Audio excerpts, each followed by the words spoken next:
Shalom pemirsa di Nusantara, berjumpa lagi bersama saya.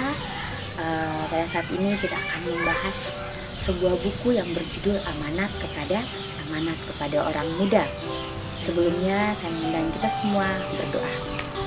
Bapa di surga, Bapa yang baik, terima kasih di kesempatan yang indah ini kembali lagi kami datang ke hadirat-Mu. Kami akan mendengarkan firman-Mu melalui amanat kepada orang muda. Berikanlah kami pengertian sehingga ya Bapa, hari demi hari kami boleh berubah seturut dengan kehendak-Mu. Ajarlah kami supaya mempunyai roh dan hati mengasihi satu dengan yang lain. Ajarlah kami ya Bapa untuk juga melayani satu dengan yang lain. Ajarlah kami untuk mempunyai kasih sebagaimana Engkau.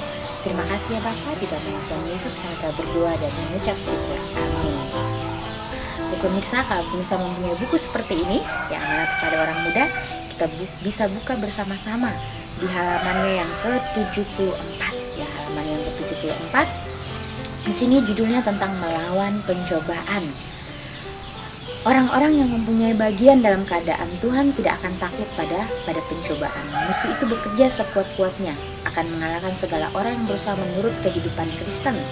Dia datang kepada mereka itu dengan penggodaan dan berharap supaya mereka nanti takluk kepadanya.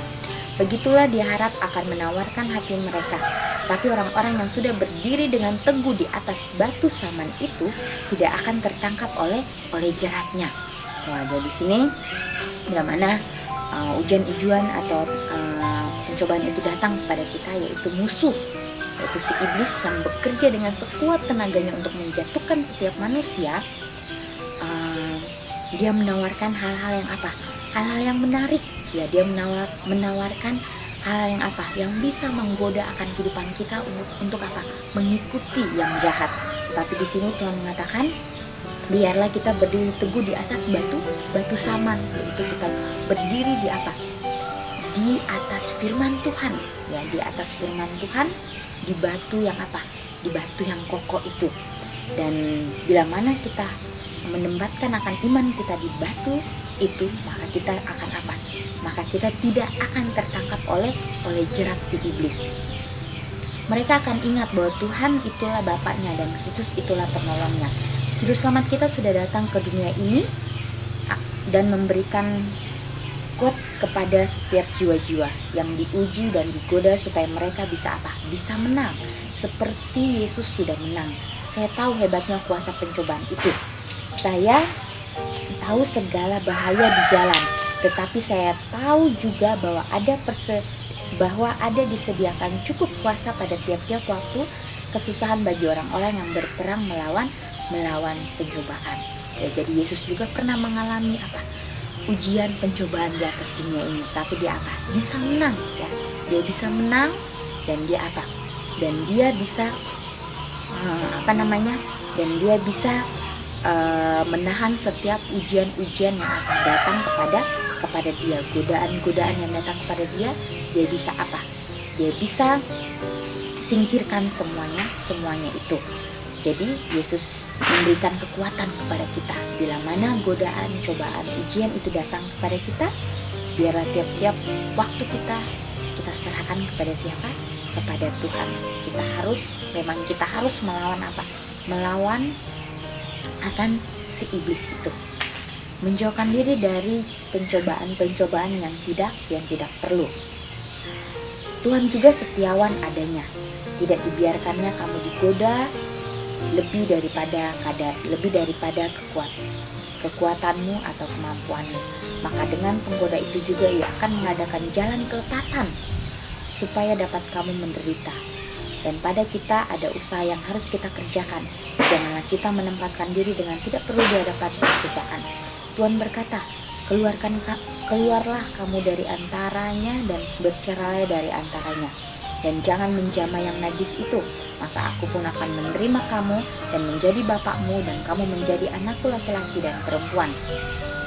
Jikalau oleh bergaul bersama-sama dengan orang-orang dunia untuk kesenangan hati, oleh mencocokkan diri dengan adat kebiasaan dunia, serta oleh menghubungkan kepentingan kita dengan orang-orang yang tidak percaya, maka kita berdiri pada jalan pencobaan dan dosa. Bagaimanakah kita bisa harap yang Tuhan nanti peliharakan kita dari dalam kejatuhan kita?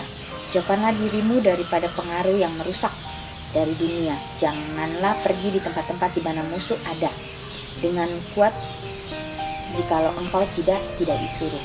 Jangan pergi ke tempat-tempat di mana engkau akan digoda dan disesatkan. Tapi jikalau engkau ada satu kekabaran pada orang-orang yang tidak percaya, dan jikalau engkau berhubungan demikian rapat dengan Tuhan, sehingga engkau bisa berkata perkara yang baik kepada mereka itu. Jadi di sini dinasihatkan jika kita tidak sanggup, ya, kita tidak sanggup untuk untuk melawan penggodaan itu, cobaan itu, janganlah kita pergi untuk menggabungkan diri kita kepada hal-hal yang tidak baik, karena kita akan gampang untuk dipengaruhi. Untuk itu bila mana kita ingin menjadi terang bagi orang lain, teladan bagi orang lain, biarlah kita minta kemampuan kepada Tuhan. Bila mana kita pergi ke tempat itu, kita tidak dipengaruhi, baiklah kita yang mempengaruhi mereka, ya, kita dapat membuat contoh yang baik kepada mereka, ya. Jangan sampai kita jatuh, ya, jangan sampai kita jatuh, tapi biarlah kita minta kekuatan kepada Tuhan. Kita minta kekuatan dulu kepada Tuhan.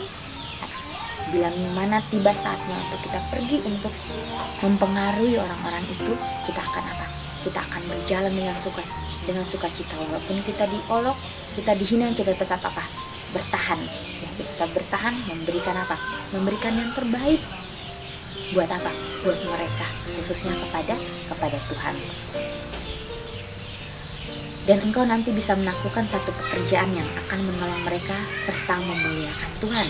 Yesus berkata, bukan aku minta supaya engkau mengambil mereka itu keluar dari dalam dunia ini, melainkan supaya engkau memeliharakan mereka itu daripada yang jahat. Ya, jadi bukan kuasa kita untuk menarik mereka keluar, tapi kuasa siapa? Kuasa Tuhan. Dan Tuhan ingin supaya kita memelihara akan jiwa-jiwa di luar sana dan memberikan teladan sebagaimana Yesus telah memberikan teladannya di dunia ini. Kewajiban di atas cenderung hati. Apabila orang-orang muda berusaha melepaskan diri dari pengaruh setan dan lantas dia tambah pencobaan itu 2 kali ganda, oleh karena mereka masih bodoh dan kurang pengalaman, maka setan pakai kesempatan ini untuk menggelapkan mereka itu, supaya mereka tidak bisa membedakan baik daripada yang jahat. Dia mengubahkan dirinya seperti satu malaikat terang, serta membujuk orang-orang muda itu oleh rupa perjanjian tentang kesukaan-kesukaan pada jalan yang terlarang.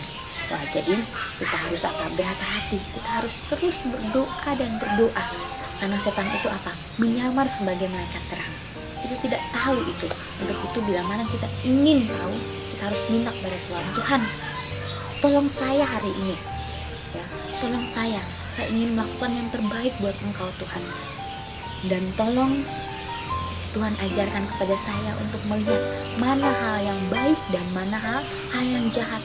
Karena setan itu menyamar, saudara-saudara, menyamar sebagai malaikat terang. Kita akan akan dikelabui oleh dia. Untuk itu biarlah kita minta kuasa Tuhan, ya, kita minta kuasa Tuhan untuk melawan si iblis itu, ya. Mungkin kita berpikir di dalam hati kita, saya tidak sanggup untuk melakukan ini, tapi biarlah kita datang dengan penuh kerendahan hati kita kepada Tuhan. Tuhan akan menyanggupan itu. Ya, jangan pernah kita ragu, saudara. Tetap kita terus datang kepada Tuhan untuk minta, Tuhan, saya mau mengubahkan kehidupan saya. Saya mau untuk berjalan bersama-sama dengan dengan Tuhan. Untuk itu Tuhan ajarkan saya. Ya, Tuhan ajarkan saya mau melakukan yang terbaik untuk Tuhan. Dan juga di sini katakan, jika orang-orang muda sudah membiasakan menurut kecenderungan hatinya sendiri lebih daripada kewajiban, jelas nanti mereka susah melawan akan pencobaan. Mereka tidak insaf akan bahaya oleh menurut kesukaan-kesukaan yang terlarang. Biarpun hanya 1 kali saja, bisikan-bisikan setan akan membangunkan tiap-tiap anasir-anasir kebencian dan yang masih bersarang dalam hati. Ya, bila mana setan itu masih membisikkan hal-hal kepada kita, terus datang kepada Tuhan. Ya, Tuhan akan mendengarkan keluh kesah kita. Tuhan akan memberikan kekuatan kepada kita. Nah, jadi saudara-saudara, kepada orang-orang muda dan kita semua, dimanapun kita berada, terus berpegang teguh pada firman Tuhan. Selalu pelajari firman Tuhan. Ya, selalu pelajari firman Tuhan. Cari harta yang terpendam itu, harta yang terpendam itu setiap firman. Untuk itu, bila mana kita mempelajari firman Tuhan, biarlah kita mengambil apa? Aplikasi dalam kehidupan kita. Kita mengambil komitmen kita setiap hari. Ya, mengambil komitmen kita itu, kita doakan setiap komitmen kita untuk apa? Supaya kita dapat bisa lakukan.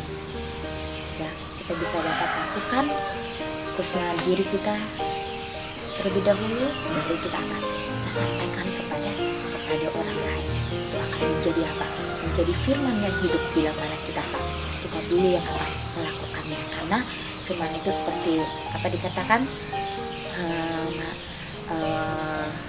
kita harus memberikan teladan dulu di dalam kehidupan kita, teladan yang baik, baru bisa apa? Memancarkan itu kepada orang lain.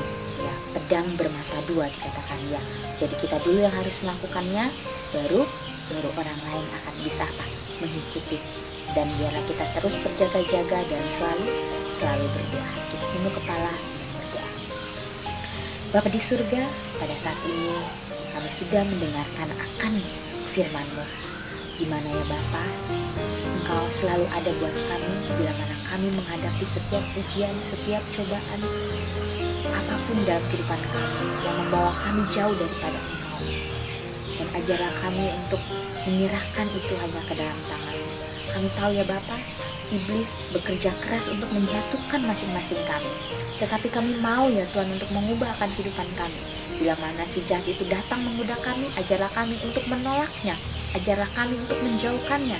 Ajarlah kami juga ya Bapa untuk mempraktikkan setiap teladan yang Engkau sudah berikan kepada kami. Dan biarlah teladan itu boleh menjadi kehidupan di dalam diri kami, dan kami pun layak untuk membagikannya kepada orang lain. Bapa di surga, ajarlah kami untuk mempunyai roh kerendahan hati, mengasihi satu dengan yang lain. Ajarlah kami untuk membuang akan kesombongan kami, membuang akan ketamakan kami, membuang segala sesuatu yang tidak baik dalam kehidupan kami. Kami mau menyerahkan semuanya ke dalam tangan-Mu. Terima kasih ya Bapa, oleh karena Engkau sudah mendengar doa kami. Di dalam nama Tuhan Yesus kami berdoa dan mengucap syukur. Amin.